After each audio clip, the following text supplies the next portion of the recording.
मोक्षमार्गस्य नेतारं भेत्तारं कर्मभूभृतां ज्ञातारं विश्वतत्त्वानां वन्दे तद्गुणलब्धये वन्दे तद्गुणलब्धये।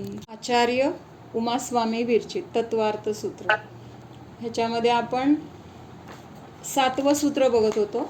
निर्देश, स्वामित्व, साधन, अधिकरण, स्थिती आणि विधान यांच्याद्वारे आपल्याला ज्ञानाची प्राप्ती होते. मुख्य उपाय कुठला सांगितला होता?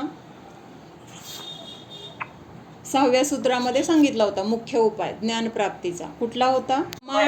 प्रमाण आणि नय याच्याद्वारे ज्ञानाची प्राप्ती होते.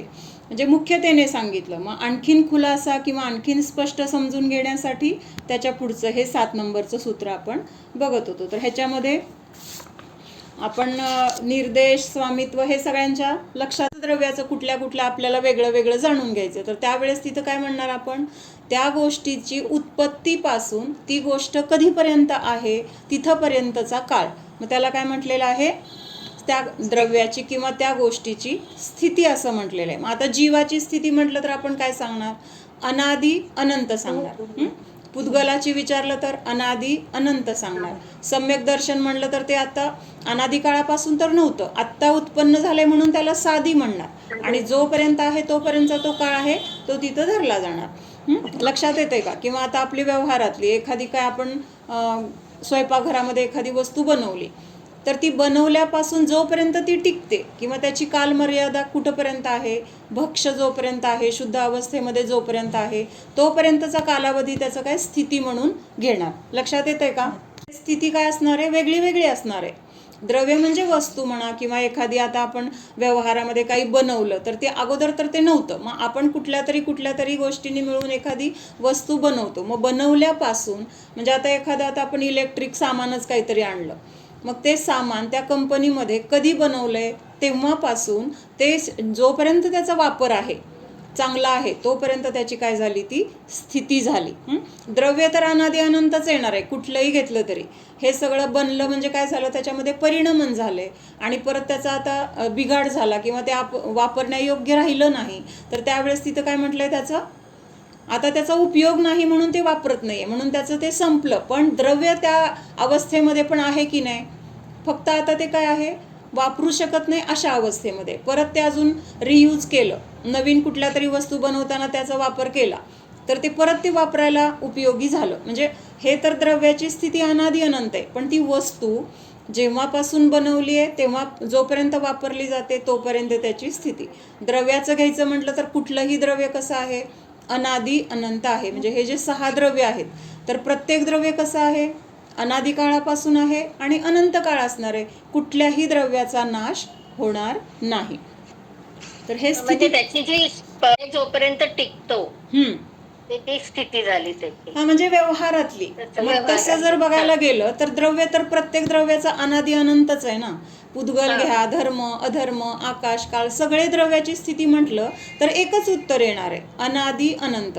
पण आणखीन आपल्याला सूक्ष्मतेने खोलमध्ये जाऊन बघायचं असेल तर मग जी गोष्ट उत्पन्न झाली म्हणजे काय? तर अनेक द्रव्यांनी एकत्र येऊन ती गोष्ट बनली. आता भाजी बनवली आपण, भाजीमध्ये काय काय घातलंय? भाजी आहे, तेल आहे, मोहरी आहे, तिखट मीठ आहे, असं सगळं, कोथिंबीर, जे जे काही आपण त्याच्यासाठी वापरले हे सगळं घालून ती भाजी बनवली. मग बनल्यापासून जोपर्यंत ती भाजी आपण खाऊ शकतो, म्हणजे समजून घेण्यासाठी उदाहरण आहेत बरं, काही शास्त्रामध्ये येणार नाहीत. पण स्थिती म्हणजे एक द्रव्याचं जर उदाहरण घेतलं तर ते अनादी अनंतच येणार आहे. पण बाकीचं आता सम्यक दर्शनाचं बघितलं, मिथ्यादृष्टीच होतो आपण अनादी काळापासून. मग सम्यक दर्शन प्राप्त झाल्या त्या काळाला काय म्हटलेलं आहे? सुरुवात झाली. म्हणून तिथं मग प्रत्येकाची अशी वेगळी वेगळी स्थिती समजून घेण्यासाठी आपण ही उदाहरणं बघतोय. लक्षात येते का? म्हणून मग ते कुठली बाहेरची वस्तू असेल, एखादी घरात बनवलेली काय आपले पदार्थ असतील किंवा आता कपडे असतील, कपडे बनवले, कपडे म्हणजे त्या कारखान्यामध्ये साडी बनली, मग ती बनल्यापासून जोपर्यंत वापरतोय ती त्याची स्थिती झाली. मग नंतर काय झालं? आपण टाकून दिलं किंवा त्याचं काय केलं तो भाग वेगळा. पण एक फक्त स्थूल उदाहरण आहेत बरं काही. ते द्रव्य नष्ट होणार नाही आहे. स्थिती तिथंपर्यंतची धरतोय म्हणजे कुठल्या अपेक्षेने? पर्याय त्याची ती पकडली आपण. नाहीतर ती साडीचं जे काही धागे किंवा जे काही तिथलं मटेरियल आहे ते परत नष्ट झालं तरी कुठं समजा मातीत गेलं, त्याच्यापासून माती बनली, त्या मातीतून परत झाड उगवलं, म्हणजे परत काय झालं तिथं, फक्त ते परमाणू दुसऱ्या रूपाने तिथं उत्पन्न झाले म्हणजे त्यांनी दुसरं रूप धारण केलेलं आहे. लक्षात येते का अवघड वाटतंय? प्रत्येक द्रव्याची स्थिती बघितली तर अनादि अनंत, त्याचं जसं स्वरूप आहे शुद्ध, तर ते कसं आहे अनादि अनंत. पण त्याचं परिणमनामध्ये जी पर्याय नवीन उत्पन्न झाली तर त्या पर्यायाची स्थिती किंवा त्या वस्तूची स्थिती आपण बघतोय. वस्तू म्हणजे अनेक गोष्टी एकत्रित येऊन जे बनलेलं आहे. आता कपडा जरी म्हणला तरी तिथं फक्त हेच आहे का कापूस, त्याच्यामध्ये कलर आहे, त्याच्यामध्ये आकार आहे, पहिला जो होता त्याच्यामध्ये काहीतरी बदल झालेला आहे, म्हणजे असं सगळं काय आहे तर हे जे आहे तर त्याची स्थिती एक आपण उदाहरणासाठी बघितली. त्याच्यानंतर शेवटचा जो प्रकार आहे तर तो काय आहे, विधान म्हटलेला आहे. वस्तू के भेदों को विधान कहते हैं. म्हणजे आता आपण ज्याची माहिती काढतोय, निर्देश, स्वामित्व, साधन, हे ज्याच्या बाबतीत बघितलं, मग त्या वस्तूचं किंवा त्या द्रव्याचं अजून किती प्रकारांनी किती अजून आढळतात, कुठले कुठले पदार्थ आढळतात, कुठले कुठले द्रव्य आढळतात, कुठल्या कुठल्या अवस्थेमध्ये आढळतात, तर हे कशामध्ये येणार आहे, विधानमध्ये येणार आहे. पान नंबर आहे 39, त्याच्यामधलं 6 नंबरचा पॉइंट आहे विधान. सम्यक दर्शन एक तरह अथवा स्वपर्याय की योग्यतानुसार 3 प्रकार का है. आता इथं आपण उदाहरण सम्यक दर्शनाचं बघतोय ना, म्हणजे त्यामुळे आता इथं प्रकार कशाचे बघणार आपण, सम्यक दर्शनाचे. मग मुख्यतेने त्याचे प्रकार कुठले सांगितलेत, औपशमिक, क्षायोपशमिक और क्षायिक तथा आज्ञा, मार्ग, बीज, उपदेश, सूत्र, संक्षेप, विस्तार, अर्थ, अवगाढ़ और परम अवगाढ़. इस तरह 10 भेद रूप है. म्हणजे वेगवेगळ्या प्रकारांनी सम्यक दर्शनाला पण समजून घेतलं जाते. मुख्य प्रकाराने कुठला आहे तर कर्माच्या अवस्था, सम्यक दर्शन प्राप्त होत असताना कुठल्या प्रकारची कर्माची अवस्था आहे त्यावरून जे सम्यक दर्शन बघतो आपण तर त्याला काय म्हटलेलं आहे, औपशमिक, क्षायोपशमिक किंवा क्षायिक. मग हे तिन्ही सम्यक दर्शनाची ही जी नावं आहेत तर ती कुठल्या अपेक्षेने आहेत, तिथं कर्माची आढळणारी स्थिती, कुठल्या कर्माची, दर्शन मोहनीय कर्माचा तिथं उपशम झालाय, क्षयोपशम झालाय किंवा क्षय झालाय, ह्याच्यावरून ते नाव पडलेलं आहे. म्हणजे कर्माच्या स्थितीवरून सम्यक दर्शनाचे प्रकार. त्याच्यानंतर दुसरे प्रकार आपण बघितले होते, निसर्गज आणि अधिगमज. निसर्गजमध्ये काय येणार आहे, उपजत सम्यक दर्शन झालं, म्हणजे मागच्या जन्मीचे जे काही संस्कार होते, कसले, उपदेश ग्रहण केलेलं, गुरूंनी काहीतरी तिथं आपल्याला सांगितलेलं असतं आणि ते संस्कार आपल्यावर झालेले असतात, पण त्यावेळेस त्यांनी जे सांगितलं त्याचा आपण उपयोग केलेला नसतो. म्हणजे उपदेश तर सांगितला, ऐकला, पण त्यानुसार आचरण केलं नाही.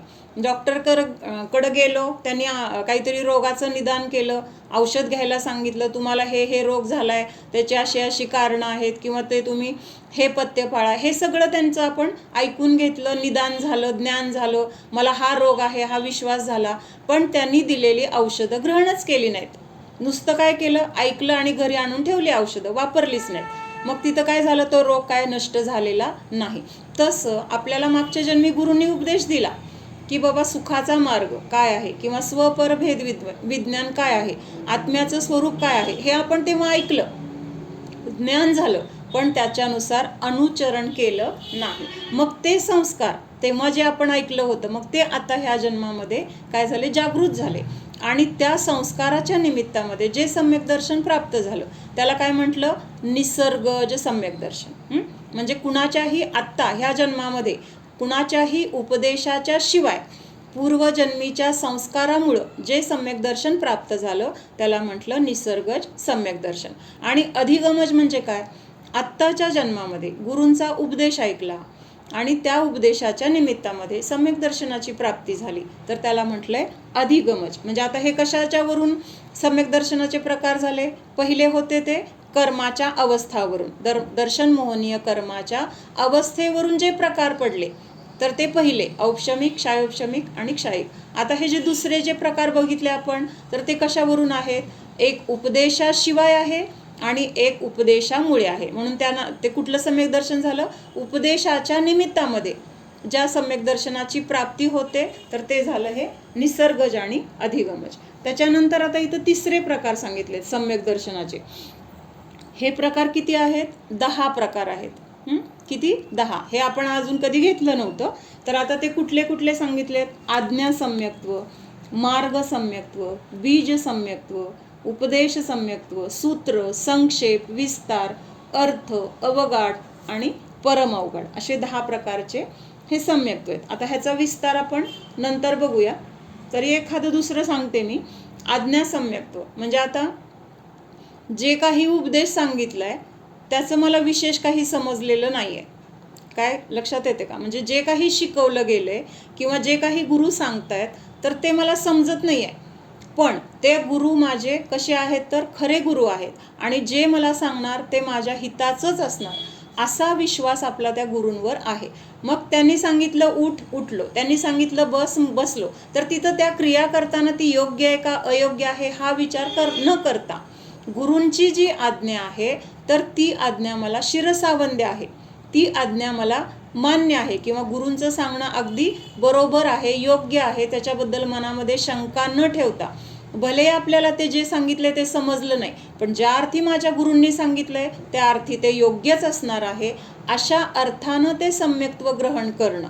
तर ह्याला म्हटलंय आज्ञा सम्यक्त्व. म्हणजे गुरूंनी सांगितलं आणि ऐकलं. आईने एखादी गोष्ट सांगितली आणि आपण त्याच्यावर विश्वास ठेवतो. तिथं आपण शहनिशा करायला जातो का? काय माहिती आई खरं सांगते का खोटं सांगते? ज्या अर्थी आई सांगते डोळे झाकून आपला विश्वास. मग अशा पद्धतीने त्या गोष्टीच्या खोलामध्ये न जाता त्यांनी सांगितलं ते आपलं पूर्ण विश्वास ठेवून आपण ते सम्यक्त्वाचं ग्रहण करणं, सम्यक्त्व प्राप्त करणं. तर ह्याला काय म्हटलेलं आहे? आज्ञा सम्यक्त्व. मग ती गोष्ट आहे ना अंजन चोराची, त्याला काय नमोकार मंत्र माहीत आहे का? नमोकार मंत्राचा अर्थ माहीत आहे का? काही माहीत नाही आहे. पण त्यांनी त्या जे काही शेठजींनी सांगितलं की तू हा एक नमोकार मंत्र म्हणायचा आणि एक दोरी तोडायची. आता सगळ्यांना गोष्ट माहीत असेल म्हणून मी डिटेलमध्ये जात नाही आहे. शिंक्यात बसलेले आहेत अद्दर आणि त्या शिंक्याला 108 दोऱ्यांनी बांधलेलं आहे झाडाला आणि त्या शेठजींना काय करायचं होतं? त्या एक एक दोरी तोडायची होती. जेव्हा 108 दोऱ्या एक एक नमोकार मंत्र म्हणून तुटल्या जाणार तेव्हा ते खाली न पडता ॲटोमॅटिक एका विमान येणार त्यांना देवाचं आणि त्या विमानात त्यांना घेऊन जाऊन सगळ्या कृत्रिम अकृत्रिम चैत्यालयाचं दर्शन त्यांना करून आणणार असं ह्याचं महत्त्व आहे. पण त्या शेठजींच्या मनामध्ये काय होती? शंका होती. काय माहिती दोरी तुटल्या, सगळ्या दोऱ्यांनी जर खाली पडलो तर खाली काय आहे? सगळे हत्यारं आहेत, अशी वर तोंड करून पुरलेली हत्यारं आहेत आणि मग मला जर वरच्यावर झेललं गेलं नाही तर काय होणार? मी त्या हत्यारांवर पडणार आणि माझा तिथं मृत्यू होणार. त्यामुळे ते दोऱ्या तोडताना त्यांना काय वाटत होतं? भीती वाटत होती आणि ते तसंच बसले होते घाबरून. काय करू? तोडू का नको? तोडू का नको? तेवढ्यात तो अंजन चोर तिथं आल्यानंतर त्याला लपायचे आणि तो त्या शेठजींना शरण मागतो की बाबा माझ्या मागं असं राजाचे सैनिक लागलेत आणि मला तुम्ही वाचवा. मग ते जे काही त्यांना माहीत होतं ते त्यांनी नमोकार मंत्र वगैरे आणि ती सगळी परिस्थिती त्या चोराला सांगितली आणि ते स्वतः उतरले आणि त्या शिंक्यामध्ये चोर बसला. आता तो नमोकार मंत्राचं त्याला पहिल्यांदा ज्ञान झाले. ज्ञान म्हणजे फक्त असा मंत्र म्हणायचा आहे, पण एकदा सांगितल्यानंतर तो मंत्र त्याला पाठ तरी झालाय का? ना त्याला नमोकार मंत्र येतोय, ना त्या नमोकार मंत्राचा अर्थ काय आहे त्याला माहीत आहे, काही नाही. पण त्याचा विश्वास कशावर आहे? ज्या अर्थी हे सांगितलंय कुणीतरी, म्हणजे जे कोणी गुरु असतील म्हणा किंवा त्या अर्थी ते बरोबर असणारच आहे. आणि असं म्हणून त्यांनी नमोकार मंत्र सुद्धा येत नसताना काय म्हटला? आनम तानम कछुनही जानम सेठी वाक्य प्रमाणम. आता नमोकार मंत्र आठवायला गेला तर त्याला ते आठवेना, कारण एकदाच ऐकला होता. आणि मग आता काय करायचे? मग ते जे काही शेठजींनी नमोकार मंत्र म्हणला त्याच्यावर माझा विश्वास आहे किंवा ते योग्यच आहे अशा त्या श्रद्धेने काय केलं? त्यांनी एक एक दोरी तोडली आणि ते सगळ्या दोऱ्या तुटल्यानंतर ते विमान आलं, त्याला घेऊन सगळे ते कृत्रिम चैत्यालयाचे दर्शनं त्याला झाली. म्हणजे ह्याला काय म्हणायचं? मग आज्ञा. त्या शेठजींनी जसं सांगितलं होतं तसं त्यांनी ऐकलं आणि त्यानुसार त्यांनी ते ग्रहण केलं. म्हणजे भले त्या खोलात शिरला नाही, खरंच हे नमोकार मंत्र काय आहे किंवा त्याचं महत्त्व काय आहे काही समजून घेण्याच्या भानगडीत पडला नाही. तर आहे जे काही सांगितलंय त्याच्यावर इतकं श्रद्धान त्याचं बसलं होतं किंवा इतकं त्यांनी मनापासून ते म्हटलं केलं. म्हणजे मंत्र न म्हणता सुद्धा त्यांनी जे काही मंत्र सांगितला त्या मंत्राबद्दल माझा पूर्ण विश्वास आहे, अशा भावनेने ते म्हणत म्हणत वाक्य एक एक दोरी तोडली आणि त्याचा तिथं फायदा झाला. तसं हे आज्ञासम्यक्त्व आहे. एक गुरूंनी सांगितलं आणि त्यांची आज्ञा मला कशी आहे, प्रमाण आहे, म्हणजे ते योग्यच आहे, मग ते आज्ञासम्यक्त्व झालं. त्याच्यानंतर पुढचं कुठलं आहे, मार्गसम्यक्त्व. आता हे मला एवढं माहीत नाही आहे, मार्गसम्यक्त्व वगैरे आपण नंतर बघूया. त्याच्यानंतर सूत्र म्हणजे एखादं सूत्र, एखाद्या सूत्राला जाणून त्या सूत्राचा अर्थ समजून घेऊन तिथं काय केलं तर सम्यक दर्शनाची प्राप्ती झाली. मग आता इथं कारण काय आहे, सूत्राचा अभ्यास, मग त्याला म्हटले सूत्रसम्यक्त्व. त्याच्यानंतर काही उपदेश कुणाचा ऐकला आणि त्या उपदेशावरून सम्यक्त्व प्राप्त झालं, उपदेश सम्यक्त्व. त्याच्यानंतर बीज सम्यक्त्व म्हणजे काय, अगदी थोडंसं काहीतरी तिथं सांगितलं गेलं, एखादं वाक्य वगैरे, पण त्या वाक्यावरून त्यांनी पूर्ण काय झालं, त्याच्यात त्यांना ज्ञानाचा उघाड झाला किंवा त्याच्यावरून पूर्ण त्यांना सगळं लक्षात आलं आणि तिथं सम्यक्त्वाची प्राप्ती झाली. म्हणजे बी असेल तर झाड यायला अवघड आहे का, बी पेरल्यानंतर केवढं मोठं वडाचं झाड दिसते, पण त्याचं बी केवढं आहे, छोटं आहे, पण ते छोटंसं बी तेवढ्या मोठ्या झाडाला उत्पन्न करण्यासाठी पुरेसं आहे की नाही, का खूप बी पेरायला पाहिजेत, काय नाही, म्हणजे एक बी जरी पडलं तरी एवढ्या मोठ्या झाडाची उत्पत्ती होते. तसं एक छोटासा काहीतरी उपदेश किंवा एखादं काहीतरी तत्व समजलं आणि त्या तत्वामुळं सगळ्या ज्ञानाचं काय झालं, प्राप्ती झाली किंवा द्वादशांगाची ज्ञानाची प्राप्ती झाली किंवा सम्यक्त्वाची प्राप्ती झाली, तर ते काय झालं, बीज सम्यक्त्व असं म्हटलेलं आहे. तर काही जणांना काय थोडं सांगितलं तरी समजलं, ते संक्षेप. खूप जणांना विस्ताराने सांगितलं, मग ते विस्तार सम्यक्त्व. अवगाढ म्हणजे काय, तर गाढ म्हणजे ते सम्यक्त्व असं आहे की नष्ट होणार नाही, असं सम्यक्त्व प्राप्त झालं, मग त्याला अवगाढ सम्यक्त्व म्हटलं. परम अवगाढ कशाला म्हटलं, तर जे सिद्धांमध्ये आढळतं, म्हणजे आता कधीच नष्ट होण्याचा प्रश्न नाही, इतकं ते पक्क झालं, तर त्याला काय म्हटलं, परम अवगाढ. म्हणजे आता आपल्याला पहिल्यांदा शिकवलेलं असतं 2 + 2 4, कधी आपण तेव्हा पहिलीत असेल दुसरीत असेल, काय शिकवलं, 2 + 2 4, मग त्यावेळेस आपल्याला ते कसं कळलेलं असतं, नुकतंच कळलेलं असतं, म्हणजे अजून त्याच्याबद्दल आपल्याला गाढपणा आलेला नसतो. मग कदाचित परीक्षेमध्ये 2 + 4 आपण 3 पण लिहिलेलं असेल, 5 पण लिहिलेलं असेल, कारण तेवढी दृढता म्हणा किंवा तेवढा अजून त्याच्याबद्दलचं आपलं पक्क ज्ञान झालेलं नसतं. मग तिथं काय झालं, ते गाढता नाही त्या ज्ञानामध्ये. पण आज आपल्याला झोपेत जरी विचारलं 2 + 2 किती, कुणाचं उत्तर चुकणार आहे, आता किती कसंही अगदी म्हणजे अजिबात आपल्याला जागे नाही आहे किंवा सावध नाही आहे, अशा वेळेससुद्धा आपल्याला 2 + 2 किंवा साखर कशी आहे विचारलं तर आपल्याला गोड असं येणार की नाही, म्हणजे इतकं तिथं पक्क श्रद्धान झालेलं असतं. तसं हे परम अवगाढ म्हणजे काय, अगदी पक्क सम्यक्त्व की जे कधीही नष्ट होणारच नाही. तर अशा प्रकारचे हे काय बघितले आपण, सम्यक्त्वाचे प्रकार. किती प्रकाराने सम्यक्त्व बघितलं आपण, 3 प्रकाराने बघितलं. एक, दर्शनमोहनीय कर्माच्या अवस्था कुठल्या असतील त्यावरून जे सम्यक्त्व झालेलं आहे, तर त्याला म्हटलंय म्हणजे औपशमिक, क्षायोपशमिक किंवा क्षयिक, म्हणजे कर्माच्या अवस्थेवरून सम्यक्त्वाचं ज्ञान किंवा सम्यक्त्व समजून घेणं, तर हे झालं. त्याच्यानंतर दुसरं, उपदेशाच्या निमित्तात, म्हणजे उपदेश मिळाला म्हणून झालं किंवा पूर्वजन्मीच्या उपदेशाचे संस्कार त्याच्यामुळं झालं, म्हणजे आत्ता उपदेश नाही आणि एका सम्यक्त्वाला आत्ता उपदेश आहे, म्हणजे उपदेशाच्या निमित्तामध्ये ते सम्यक्त्व. त्याच्यानंतर इथं आहे आता हे 10 प्रकारचं सम्यक्त्व. म्हणजे एकूण आपल्याला काय करायचं आहे, पोचायचं आहे कुठं, सम्यक्त्व हे आपलं ध्येय आहे. मग ह्या कुठल्या तरी प्रकाराने सम्यक्त्वाची जेव्हा प्राप्ती होते, त्यामुळं तिथं काय आहे, हे सम्यक्त्वाचे वेगळे वेगळे प्रकार इथं आपल्याला बघायला मिळतात. 10वं राहिलंय बरं का, 10वं. हां, मधले 2-3 राहिलेलेच आहेत. मी मार्ग सम्यक्त्वचं नाही सांगितलं, अजून बाकीचं सांगितलं. 10वं नाव राहिलंय म्हटलं, सगळे नाव सांगितलं म्हणजे माहिती. हां, आज्ञा, मार्ग, बीज, उपदेश, सूत्र, संक्षेप, विस्तार, अर्थ, अवगाढ आणि परम अवगाढ. 10 झाले का. एका ह्याच्यामध्ये सूत्र ऐकलं आणि त्याच्यावरून सम्यक्त्वाची प्राप्ती झाली. मग अर्थमध्ये काय येणार की त्या सूत्राचा अर्थ समजून घेतल्यानंतर प्राप्त झालं, म्हणून तिथं अर्थ सम्यक्त्व असं म्हटलंय. ह्या 8 नंबरच्या सूत्रामध्ये आणखीन काय आहे, तर आत्ताच्या 7 नंबर सूत्रापेक्षा आणखीन विस्ताराने ह्याच्यामध्ये काय केलेलं आहे, वर्णन आहे किंवा आणखीन स्पष्ट होण्यासाठी हे सूत्र आहे. और भी अन्य अमुख्य उपाय, काय सांगितलंय, म्हणजे अजून दुसरे उपाय की ज्याद्वारे आपल्याला ज्ञानाची प्राप्ती होणार आहे. पण हे उपाय कसे आहेत, प्रमुख नाही आहेत. प्रमुख उपाय कुठले सांगितले, प्रमाण आणि नय. मग त्याच्यानंतर हे सगळे काय आहेत, पुढं भेद भेद भेद करून आपण वस्तूला जाणण्यासाठी प्रयत्न करतो.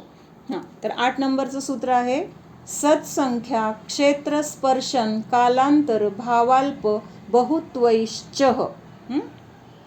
परत एकदा, सत्संख्या क्षेत्र स्पर्शन कालांतर भावाल्प बहुत्वैश्चः. आता ह्याच्यामध्ये काय सांगितलेलं आहे, च म्हणजे आणखीन उपाय. च चा अर्थ काय होतो, अजून, आणखीन असं. और सत संख्या क्षेत्र स्पर्शन काल अंतर भाव और अल्प बहुत्व इन 8 अनुयोगों के द्वारा भी पदार्थ का ज्ञान होता है. म्हणजे अजून ह्या प्रकाराने सुद्धा आपण वस्तूला विशेष विशेष जाणू शकतो. एखाद्या वस्तूला जाणत असताना वरवर जाणणं, आणखीन जरासं जाणणं आणि अतिशय अगदी एक एक पदर उलगडून जाणणं. म्हणजे काय आहे, तिथं आपण म्हणतो ना, खिसच पाडला. एखाद्याला माहिती विचारायला गेलो आणि इतकी माहिती विचारली की काय झालं, तिथं खिस पाडला म्हणतो आपण. म्हणजे ह्याचा काय अर्थ होतो की अगदी खोलवर ज्ञान घेण्याचा तिथं प्रयत्न केला. तसं इथं ह्या प्रकारांनी सुद्धा काय होतंय, तर पदार्थाचं आणखीन विशेष विशेष ज्ञान होत जातं. विशेष म्हणजे खोल खोल खोल, अजून स्पष्ट करून, अजून उलगडून असं ज्ञान करणे. आता सत आणि संख्या, आता हे किती प्रकार झाले, 1 2 3 4 5 6 7 आणि 8. कुठले कुठले, सत संख्या क्षेत्र स्पर्शन काल अंतर भाव आणि अल्प बहुत्व इन 8 अनुयोगों के द्वारा भी पदार्थ का ज्ञान होता है. मग ह्याच्यामधले आता पहिले 2 घेतले, सत आणि संख्या. म्हणजे सत कशाला म्हणायचं किंवा संख्या काय, हे सगळं इथं सांगितले. यह द्रव्य गुण पर्याय के सत्व की अपेक्षा से उपभेद है. सत सामान्य और संख्या विशेष है. म्हणजे आता हे कशाला जाणायचे, द्रव्य गुण आणि पर्याय. द्रव्य गुण आणि पर्याय कशामध्ये आहेत, द्रव्य वेगळं, गुण वेगळे आणि पर्याय वेगळे असं आहे का, प्रश्न लक्षात येतोय का.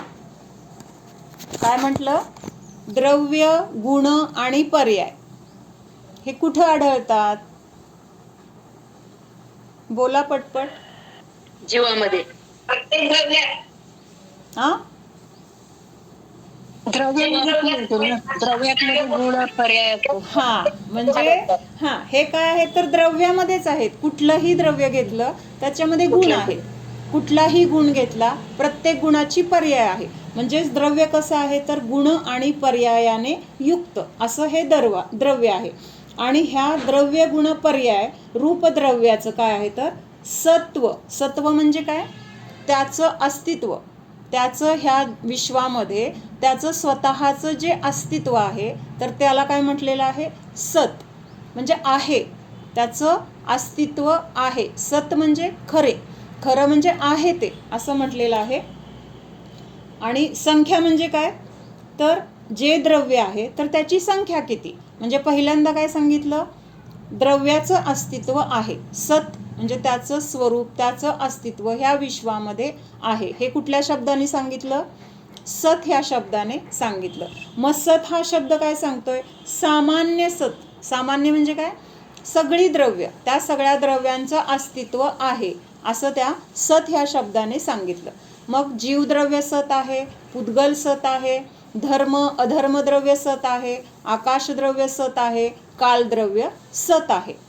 असं तर एक सामान्यपणे त्यांचं अस्तित्व आहे, हे सत ह्या शब्दाने आपल्याला दाखवून दिलं. लक्षात येते सतचा अर्थ, म्हणजे प्रत्येक द्रव्याचं ह्या जगामध्ये अस्तित्व आहे. त्याचा आहेपणा, अस्तित्व म्हणजे काय, त्याचा आहेपणा, त्याचं इथं असणं, ह्या जगामध्ये ते द्रव्य सतत आढळणं, म्हणजे ते द्रव्य कधीही नष्ट न होणं, ह्याला काय म्हटलेलं आहे? त्या द्रव्याचा सतपणा. मग आपण म्हणतो ना, मी सत आहे. सत आहे म्हणजे मी आहे, माझा कधी नाश होणार नाही. सत हा शब्द दोन गोष्टी दाखवतो. एक तर त्या द्रव्याचं अस्तित्व पण दाखवतो, म्हणजेच त्या द्रव्याचा कधी नाश होणार नाही हे पण ते सत हा शब्दाच्या द्वारे आपल्या लक्षात येतं. ते द्रव्य आहे म्हणजे घरामध्ये साखर आहे हा शब्द काय सांगतो आपल्याला? आहे साखरेचं अस्तित्व, साखर संपलेली नाही. लक्षात येते का? साखरेचं अस्तित्व घरामध्ये आहे, साखर आपल्या घरामधली संपलेली नाही, म्हणजे आणायची गरज नाही, आहे साखर. म्हणजे सत हा शब्द त्या पदार्थाचं अस्तित्व आपल्याला दाखवून देतो. लक्षात आलं? राजू शब्द काय सांगतोय? सामान्यपणे सर्व द्रव्य आहेत, असं त्या सतच्या शब्दाने. सामान्य म्हणजे काय? जे सर्वांकडे आढळतं त्याला सामान्य म्हटलेलं आहे. आता सार्वजनिक ठिकाण, सार्वजनिक ठिकाण म्हणजे जिथं कोणी पण येऊ शकतं, कोणालाही तिथं यायला बंधन नाही. मग ह्याला काय म्हटलं? एक सामान्यपणे. मग तिथं लहान मुलं येतील, मोठी माणसं येतील, म्हातारे येतील, स्त्रिया येतील किंवा पुरुष येतील, त्याच्यामध्ये तिथं काय नाही, अडथळा कुणालाच नाही, सर्वांना यायला तिथं परवानगी आहे. म्हणजे हे काय झालं? सामान्यपणे झालं. आता मग शाळेमध्ये, शाळेला सार्वजनिक ठिकाण म्हणणार का? तिथं कोणाला परवानगी आहे? एक 6 वर्षापासून काहीतरी एक 15-16 वर्ष, 10वीपर्यंत शाळा आहे समजा, 1ली ते 10वीची शाळा आहे. मग तिथं कुणाला परवानगी आहे? फक्त मुलांना. मुलांना सुद्धा परत आणखीन कुठल्या मुलांना? तर 6 वर्षाच्या खालच्या मुलांना चालेल का? 2-3 वर्षाच्या वाल्यांना घेणार का? नाही. तिथं पण काय आहे? 6 वर्षापासून ते एक 10वीपर्यंत म्हणजे 16 वर्षापर्यंतच्या मुलांना तिथं परवानगी आहे. म्हणजे सार्वजनिकमध्ये आणि शाळेमध्ये हा फरक आहे. सार्वजनिक म्हणजे काय? सामान्यपणे सगळ्यांना, आणि मुलांनाच फक्त प्रवेश आहे. म्हणजे तिथं काय झालं? ते विशेष झालं. लक्षात येतंय? सामान्य म्हणजे काय? थोडक्यात सगळ्यांसाठी ते कॉमन आहे, त्याला म्हटलं सामान्य. आणि एखादी विशेष काहीतरी तिथं आहे तर त्याला काय म्हटलंय? मग विशेष म्हटलंय. म्हणजे विशेष म्हणजे काय? वेगळं काहीतरी आहे, सर्वांसाठी जे नाही, काही ठराविक लोकांसाठी आहे, ठराविक गोष्टींसाठी आहे, तर तिथं काय म्हटलंय? मग त्याला विशेष असं म्हटलेलं आहे. मग सगळी द्रव्य कशी आहेत? सत आहेत. म्हणजे त्यांचं अस्तित्व ह्या विश्वामध्ये अनादी काळापासून आहे आणि अनंत काळानंतर सुद्धा ते अस्तित्व असणारच आहे, म्हणून त्याला सत म्हटले. काही काळापुरतं आहे त्याला सत म्हणणार नाही. बालकावस्था सत आहे का? वृद्ध अवस्था सत आहे का? मनुष्य पर्याय सत आहे का? नाही, ती काही काळापुरते, म्हणून त्याला सत म्हणणार नाही. काही काळापुरतं म्हणून म्हटलं तरी ठीक आहे, पण जर अनादी अनंतच्या अपेक्षेने बघितलं तर ती कशी आहे? पर्याय. कारण पर्यायच असत असते मुळात. द्रव्य सत आहे पण पर्याय कशी आहे? असत आहे. म्हणून द्रव्य सामान्य आणि पर्याय विशेष असं नेहमी म्हणताना काय म्हटलं जातं? द्रव्य तर सामान्य आहे पण पर्याय कशी आहे? विशेष आहे. आत्ता आंबा आणलाय, कसा आहे? अजून कच्चा आहे. आंबा कॉमन आहे आणि कच्चा आहे, हे काय झालं? त्याचं विशेष गुणधर्म झाला. त्याच्यानंतर उद्या तो पिकला, आता काय झालं? आता पिकलेला आहे. आंबा आहे पण आता पिकलेला आहे. मग पिकलेलं हे काय झालं? त्याचं वैशिष्ट्य किंवा विशेषण झालं. मग तसं सत हे सामान्य सगळ्या द्रव्यांचं अस्तित्व ह्या जगामध्ये आहे हे दाखवून देणारा शब्द आहे. आणि संख्या हा शब्द काय सांगतो? तर ते जे द्रव्य सत सांगितलंय त्या द्रव्यांची संख्या किती आहे. मग त्या द्रव्यांची संख्या सांगताना प्रत्येक द्रव्याची संख्या वेगळी येणार की नाही? मग ह्याला काय म्हटलेलं आहे? विशेष. म्हणून इथं वाक्य त्यांनी काय दिलंय? सत सामान्य है और संख्या विशेष है. म्हणजे त्या द्रव्याला सत दाखवून देतोय, म्हणजे त्या द्रव्याचं अस्तित्व आहे हे सामान्यपणे सांगितलं. आता त्या द्रव्याची संख्या किती आहे? तर हे प्रत्येक द्रव्याची संख्या वेगळी असणार आहे, त्यामुळं तिथं काय झालंय? विशेष झाले. म्हणजे जीवद्रव्य घेतले तर किती आहेत संख्येने? आता जीवद्रव्य किती आहेत? अनंत आहेत. पुद्गल जीवाच्या अनंतपट सांगितलेत. म्हणजे जीवद्रव्य अनंत आहेत, त्या अनंतच्या अनंतपट कुठले आहेत? पुद्गल द्रव्य आहेत. त्याच्यानंतर धर्म, अधर्म आणि आकाश हे प्रत्येकी एकच आहे. धर्मद्रव्य एक आहे, अधर्मद्रव्य एक आहे, आकाशद्रव्य एक आहे. आणि कालद्रव्य किती आहेत? असंख्यात आहेत. किती आहेत? असंख्यात. म्हणजे ह्या लोकाकाशाचे प्रदेश किती आहेत? असंख्यात आहेत. लोकाकाशाचे प्रदेश म्हणजे ह्या लोकाकाशाने ह्या आकाशामधली जेवढी जागा व्यापलेली आहे तर त्या जागेचे प्रदेश किती आहेत म्हटलं तर असंख्यात आहेत.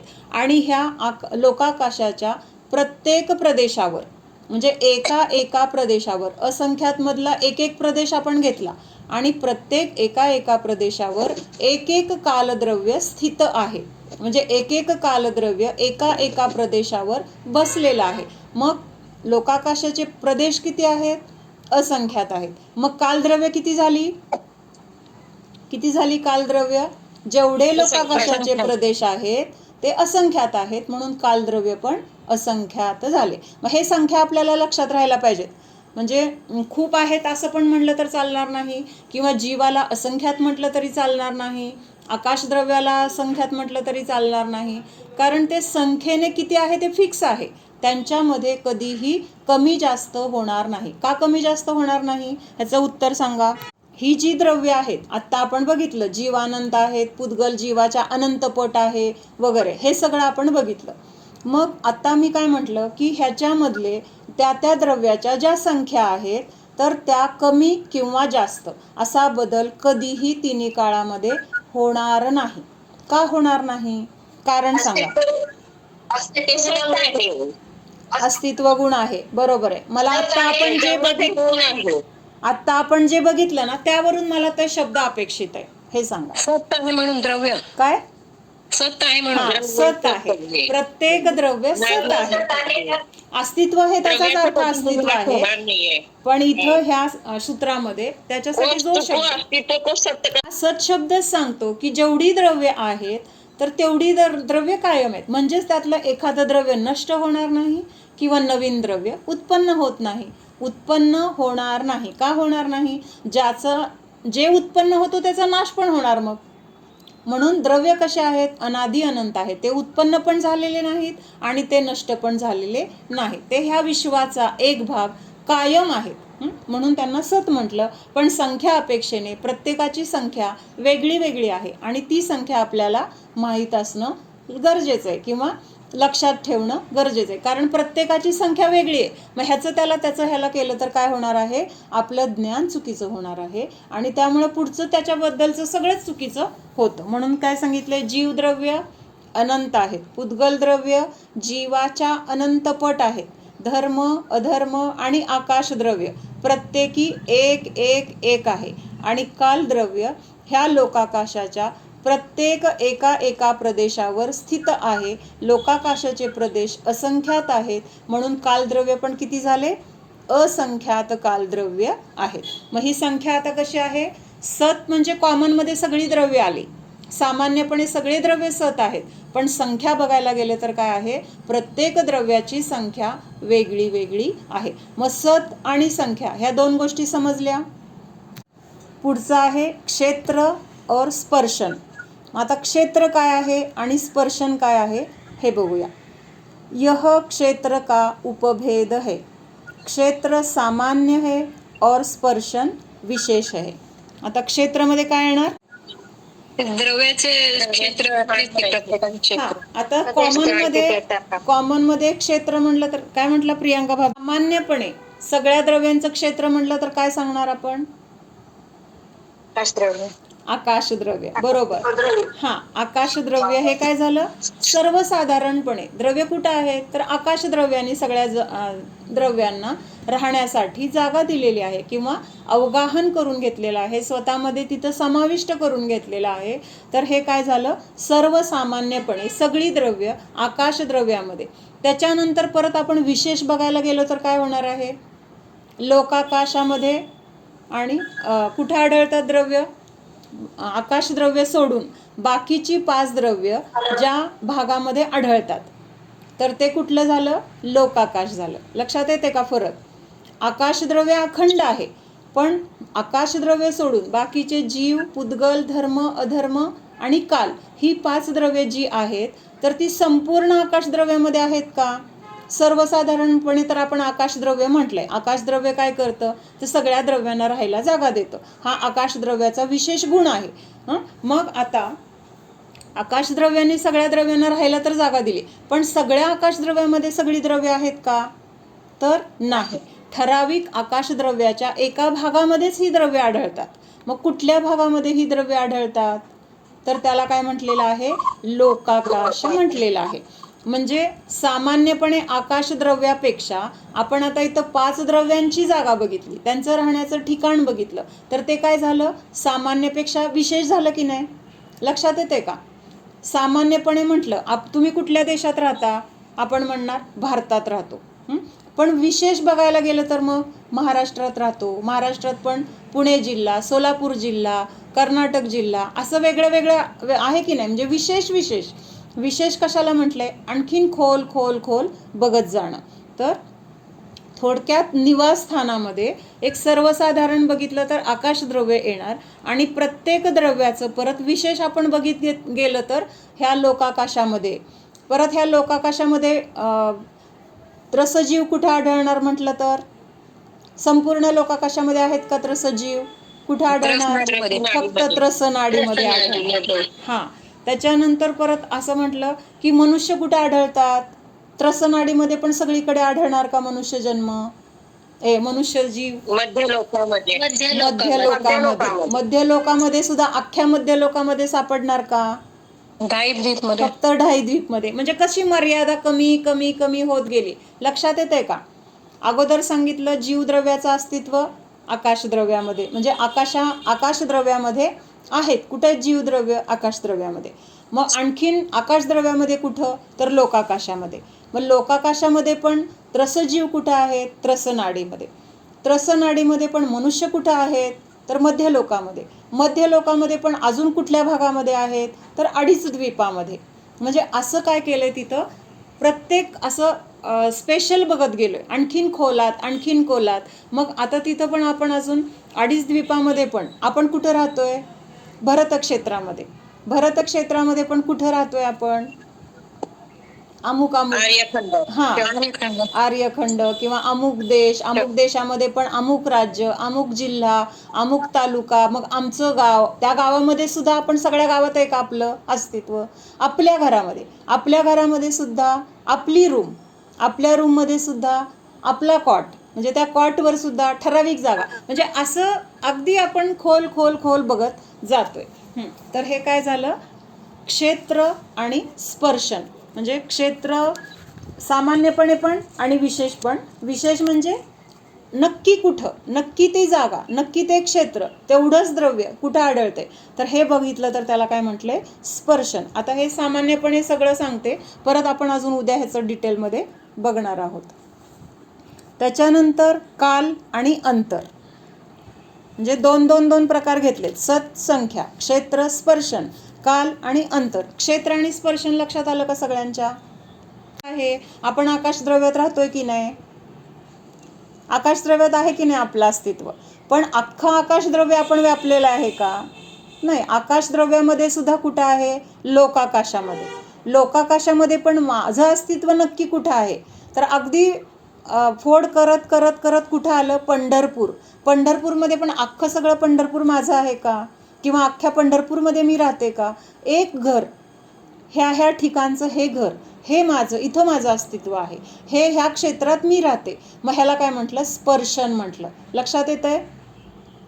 क्षेत्रच आहे, स्पर्शन पण क्षेत्रच आहे, पण काय आहे? एक स्पेशल ठिकाण जिथं फक्त आपलंच घर म्हटलं जाईल. आता आपलं घर म्हटलं तरी ह्या घरामध्ये जेवढे लोक आहेत त्या सगळ्यांचं हे क्षेत्र आहे, बरोबर आहे? म्हणून मग माझी रूम कुठली? तिथं माझं क्षेत्र. आणखीन सूक्ष्म सूक्ष्म बघत गेलो तर असं आहे हे. म्हणून त्याला स्पर्शन म्हणजे क्षेत्राचा विशेष तिथं काय झालंय? ठराविक क्षेत्र, ठराविक भाग, ठराविक ठिकाण हे स्पर्शनमध्ये येणार. आणि कॉमनमध्ये क्षेत्र म्हणून सर्वसाधारण सगळ्या द्रव्यांचं म्हटलंय. किंवा अजून आपण म्हटलं तर विशेष बघायला गेलं तर आपण कुठं राहतोय? जमिनीवर राहतोय, पाण्यात नाही राहतंय किंवा आभाळात नाही राहतंय. मग मनुष्य कुठे आहेत? तर जमिनीवर आहेत. म्हणून सगळ्या मनुष्यांचं क्षेत्र जमीन झालं. असं एक आपलं आणखीन उदाहरणाच्या द्वारे असं बघितलं तर असं म्हटलं मी. त्याच्यानंतर पक्षी म्हणलं तर ते आकाशात राहतात. मग त्याच्यामध्ये परत जीवांच्या मध्ये क्षेत्र प्रत्येकाचं वेगळं वेगळं असं हे बघत गेलं तर ते स्पर्शनमध्ये येणार. आणि कॉमन म्हटलं तर मग ते क्षेत्र सगळ्यांसाठी आहे, त्याला क्षेत्र असं घेतलेलं आहे. त्याच्यानंतर काल आणि अंतर. आता काळ म्हणजे काय, तर त्या द्रव्याचं सामान्य स्थिती, म्हणजे पहिला शब्द सामान्यपणा दाखवतो आणि दुसरा शब्द त्याच्यामधलं विशेषपणा दाखवतो.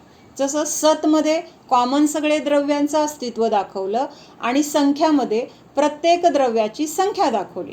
म्हणजे कॉमन द्रव्य आणि त्याच्यामधली त्याची संख्या ही त्या द्रव्याची वैशिष्ट्य झालं किंवा विशेष झालं.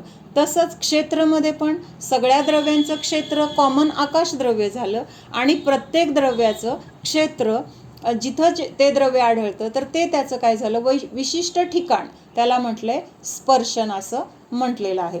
मग आता उद्यासाठी अभ्यास आहे सगळ्यांच्या. आत्ता कुणी उत्तर सांगू नका मला की हे जे 6 द्रव्य आहेत काय आहेत. 6 द्रव्य आपण बघितले ना, जीव, अजीव, जीव, पुद्गल, धर्म, अधर्म, आकाश आणि काळ. तर ह्या सगळ्यांचं हे कॉमनमध्ये सगळ्यांनी लिहून दाखवायचं. कॉमनमध्ये म्हणजे प्रत्येकाने असं की सत काय आहे, संख्या काय आहे, प्रत्येक द्रव्याचं म्हटलंय बरं का. मग जीव द्रव्य सत म्हटलं की सगळे जीव किंवा सगळे द्रव्य. मग त्याच्यामध्ये संख्या म्हटलं तर आपण आत्ता ज्या बघितल्या त्या संख्या येणार. त्याच्यानंतर क्षेत्रामध्ये काय येणार, सगळ्या जीवांचं कॉमन क्षेत्र.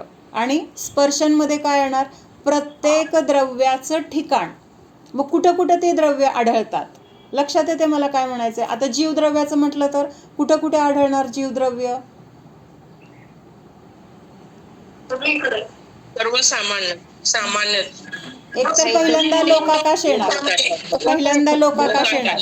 मग त्याच्यामध्ये पण आपण फोड करून कसं लिहू शकतो, एकेंद्रिय जीव पूर्ण लोकाकाशामध्ये आढळतील. त्रसजीव त्रसनाडीमध्येच आढळणार. त्याच्यानंतर ह्या त्रसनाडीमध्ये पण देव कुठं आढळणार, मनुष्य कुठं आढळणार, नारकी कुठं आढळणार, तिर्यंच कुठं आढळणार, हे सगळं लक्षात येते का. प्रत्येकाचं ठिकाण असं वेगळं. त्याच्यानंतर काल आणि अंतर बघूया आता. काल आणि अंतर म्हणजे आता सगळ्या द्रव्यांचा काल काय येणार सांगा तुम्ही. आता प्रत्येक द्रव्याचा काल एक सामान्यपणे काय शब्द आहे,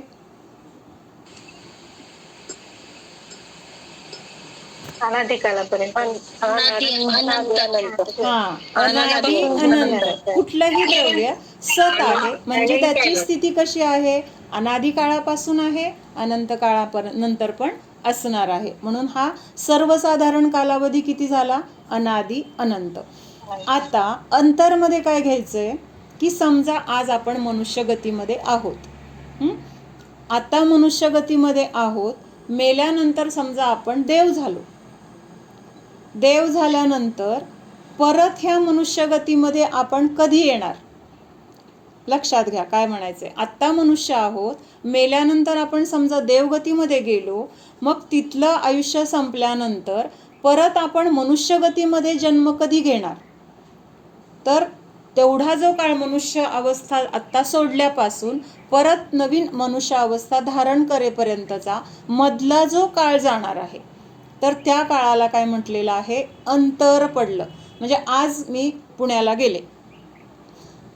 गेले आणि मी आज गेल्यापासून परत इथं पंढरपूरला कधी येणार आहे, समजा एक 8-10 दिवसांनी आले. मग तो 8-10 दिवसाचा काळ त्याला काय म्हटलं जाईल, अंतर म्हटलं जाईल. किती काळानंतर मी परत माझ्या मूळ ठिकाणाला आले, लक्षात येते का. ह्या ठिकाणावरून निघाले आणि ह्या ठिकाणावरून निघून परत मी इथं यायला किती दिवस गेले, 15 दिवस गेले, महिना गेला, 4 दिवस गेले, 2 दिवस गेले, असा जो काही कालावधी आहे. पण कुठंपर्यंतचा कालावधी घ्यायचा, इथून निघाल्यानंतर परत इथं येईपर्यंतचा जो कालावधी आहे तर त्याला काय म्हटलेलं आहे, अंतर म्हटलेलं आहे. म्हणजे हा पण कालावधीच आहे, पण आता हा कालावधी कसा आहे, स्पेशल झाला. आधी काय बघितलं आपण, कालमध्ये सगळ्या द्रव्यांचं अस्तित्व किती काळ आहे, अनादि काळापासून अनंत काळापर्यंत. आणि अंतरमध्ये काय येणार, प्रत्येक द्रव्याचं वेगळी वेगळी अवस्था.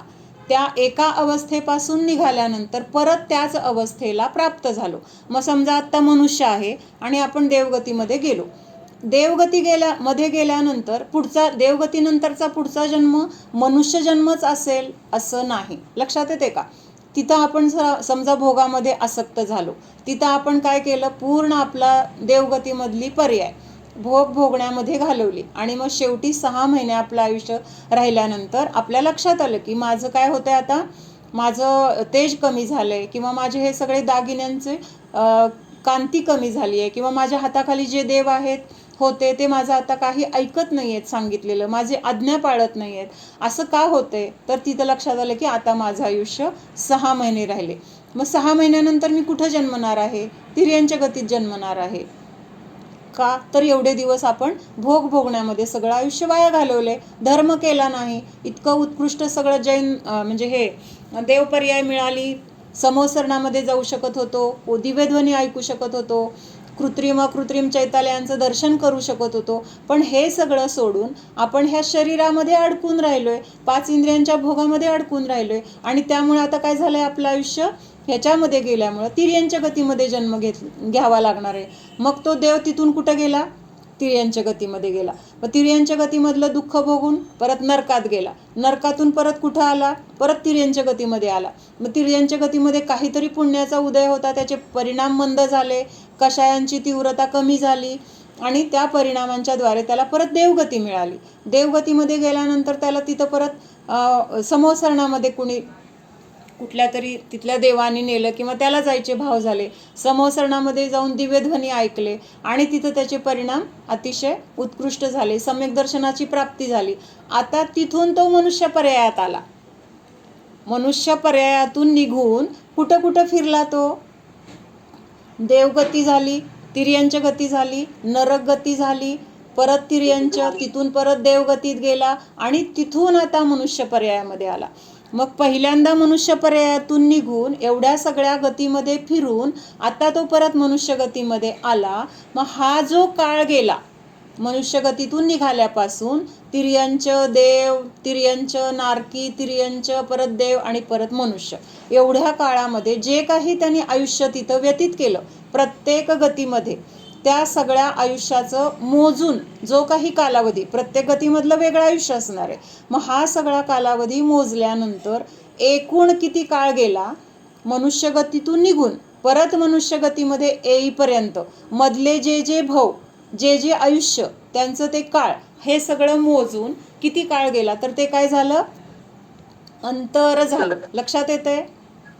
अंतर कशाला म्हणायचंय? कस्तुरी, विशाखा? समजलं, पण प्रत्येक देवाचं वेगवेगळं आहे ना. आता वरच्या एकदम देवाचे डायरेक्ट पण त्यांनी मनुष्य गतीत येऊ शकतात. मी उदाहरणासाठी सांगितलं. पहिलं उदाहरण आपण हेच घेतलं होतं. पहिल्यांदा घेतलं की मनुष्य देवगतीत गेला, देवगतीतून परत मनुष्य झाला.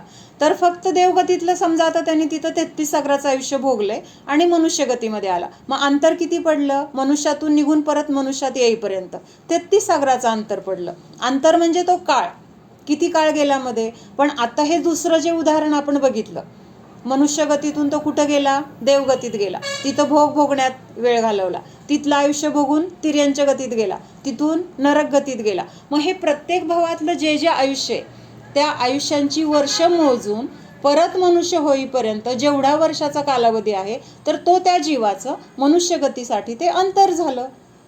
तिर्यंच्या गतीमध्ये होता, तिथून देवगतीत गेला, परत तिर्यंच्या गतीत आला, तर ते त्याचं काय झालं? त्या जीवाचं तिर्यंच्या गतीमध्ये परत येण्याचं ते काळ किंवा ते वर्ष अंतर झालं. लक्षात येतंय? आहे ना. अवधी ज्ञानाच्या द्वारे त्यांना आपल्यासारखी बेरीज पण करावी लागत नाहीत. किती वर्ष गेलं म्हणलं की उत्तर येते ज्ञानामध्ये. कुणाच्या ज्ञानामध्ये येतंय? कुणाच्या ज्ञानामध्ये येतंय? जीव आहेत ना ते, पण त्यांच्या ज्ञानामध्ये येते. म्हणजे ज्ञानाचं महात्म्य किती आहे.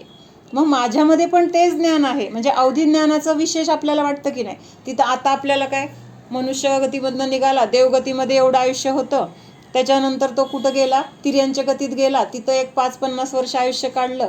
50 नाहीच, पण आहे की काय, हत्ती वगैरे जगतातच की. तिथून परत तो नरकात गेला, नरकामध्ये किती काढलं? समजा 20 सागर काढलं. मग अशी बेरीज आपण करू शकतो की, पण आपल्याला हे सगळं मांडणं, मोजणं आपल्याला अवघड आहे. पण अवधिज्ञानी, मनपरिज्ञानी, केवलज्ञानी ह्यांच्यासाठी ते अतिशय. म्हणजे असं नुसतं किती झालं म्हणलं की ऑटोमॅटिक, जसं कॅल्क्युलेटरवर उत्तर येतंय, कॅल्क्युलेटर विचार करत बसतोय का, आपण बटणं दाबली की तिथं वरती उत्तर येतंय, तसं ह्या केवल ज्ञानामध्ये ते उत्तर झळकलेलं आहे, ॲटोमॅटिक झळकलेलं आहे. तिथं विचार करण्याचं, बेरीज करण्याचं काम नाही आहे. म्हणजे असं ज्ञान माझ्याजवळ पण आहे, कळतंय का. मग तिथं जाणणं आपल्याला अवघड वाटतंय, पण आत्ताच्या पर्यायामध्ये आपलं ज्ञान अल्प आहे, कर्माचं आवरण आहे, म्हणून आत्ता आपल्याला तेवढं सखोल ज्ञान नाही आहे. पण ते आवरण कमी झाल्यानंतर मला सुद्धा असं ज्ञान होणार आहे, हे आपल्याला लक्षात आलं पाहिजे. किंवा ते लक्षात घेऊन असं ज्ञान माझ्याकडं आहे ह्याची महिमा पण आपल्याला आली पाहिजे. म्हणजे अंतर आपण कुठल्याही द्रव्याचं कुठल्याही बाबतीत घेऊ शकतो. म्हणजे आता हा मोबाईल आहे, हा मोबाईल कुठल्या पुद्गल परमाणूंनी बनलेला आहे? हे एक पुद्गल आहे का? हे अनंत पुद्गल द्रव्यांचा हा समूह आहे. म्हणजे अनेक पुद्गल द्रव्य एकत्र येऊन हे बनलेलं आहे. मग आता ह्याचं विघटन झालं, तुटला फुटला किंवा कुजला, ते कुठंतरी हे झालं, परत ते पुद्गल परमाणू एकत्र येऊन ह्याच पुद्गल परमाणूंनी हाच परत किती काळानंतर मोबाईल बनला. तर हा जो कालावधी असेल तर त्याला काय म्हटलेलं आहे? मग अंतर म्हटलेलं आहे. मग आपण ते मध्ये परावर्तन बघितले होते ना, क्षेत्र परावर्तन, हां, पंचपरावर्तन. मग हे सगळं परावर्तन पण ह्या स्पर्शनमध्ये येणार, कारण तो कालच मोजलेला आहे तिथं. एक क्षेत्र परावर्तन कशाला म्हटले? एवढ्यापासून एवढ्या कालावधीपर्यंतचा जो काळ गेला तर तो क्षेत्र परावर्तन, किंवा द्रव्य परावर्तन, किंवा अजून काय आहे पुढचं? काल परावर्तन, भाव परावर्तन, भव परावर्तन. हां, द्रव्य, क्षेत्र, काल, भव आणि भाव, असे हे 5 परावर्तन. सगळ्यात मोठं परावर्तन भाव परावर्तन आहे. भाव 4 नंबरला आहे. द्रव्य, क्षेत्र, काल, भव आणि भाव. भाव हे शेवटी. क्रम सुद्धा महत्वाचा आहे. का महत्वाचा आहे? एका पहिल्या परावर्तनापेक्षा दुसरं परावर्तन हे अनंतपटीने मोठं आहे.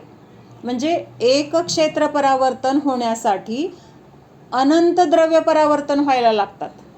म्हणजे एक द्रव्य परावर्तन पण खूप मोठं आहे, पण अशी अनंत द्रव्य परावर्तनं झाल्यानंतर एक क्षेत्र परावर्तन पूर्ण होतं. अनंत क्षेत्र परावर्तन झाल्यानंतर एक काल परावर्तन पूर्ण होतं. अनंत काल परावर्तन झाल्यानंतर एक भव परावर्तन पूर्ण होतं.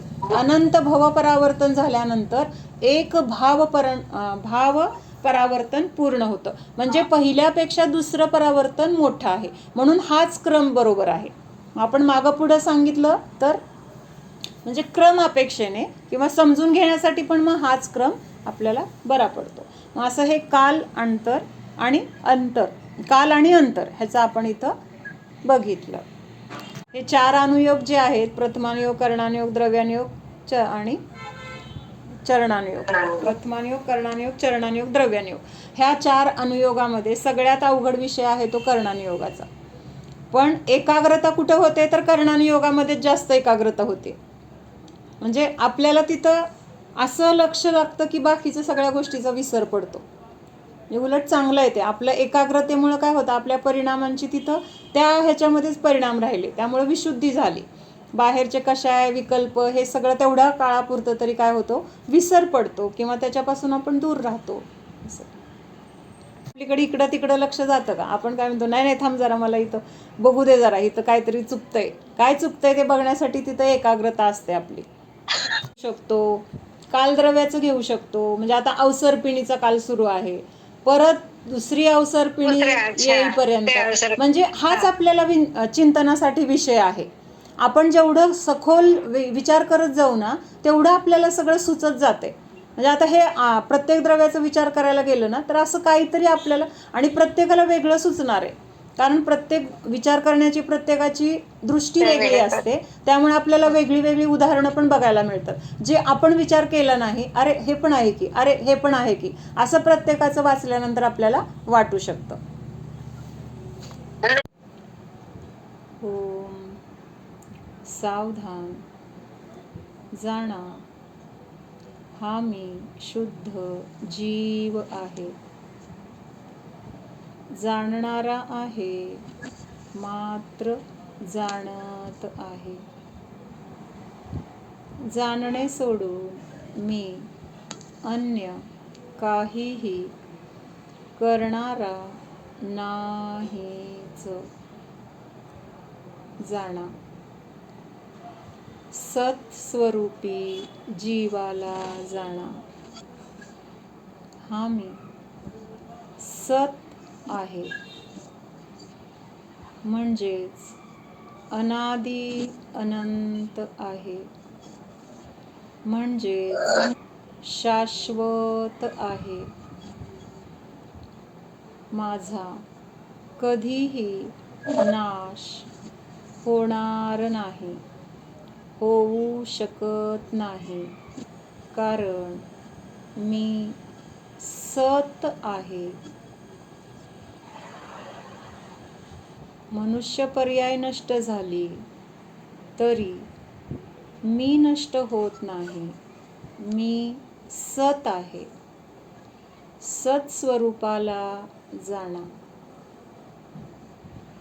या सत्स्वरूपाला जाणण्याने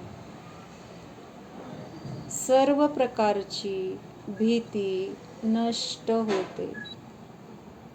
मरण भय संपले, वेदना भय संपले, इहलोक परलोक भय संपले. इथे माझे कसे होणार, पुढच्या भवात कसे होणार, मला रोग झाला तर कसं होणार, मरण झालं तर कसं होणार, हे सर्व भय सत्स्वरूपाच्या आश्रयाने नष्टच होणार आहे. रोग, मरण, वेदना शरीरामध्ये आहेत, जीवामध्ये नाहीत. शरीर नष्ट होईल, रोग शरीरामध्ये होईल, वेदना शरीरामध्ये होईल. या सर्वांना मी जाणणारा आहे, भोगणारा नाहीच. जाणा. निर्भय स्वरूपाला जाणा. सत स्वरूपाला जाणा. सत्स्वरूपोऽहम्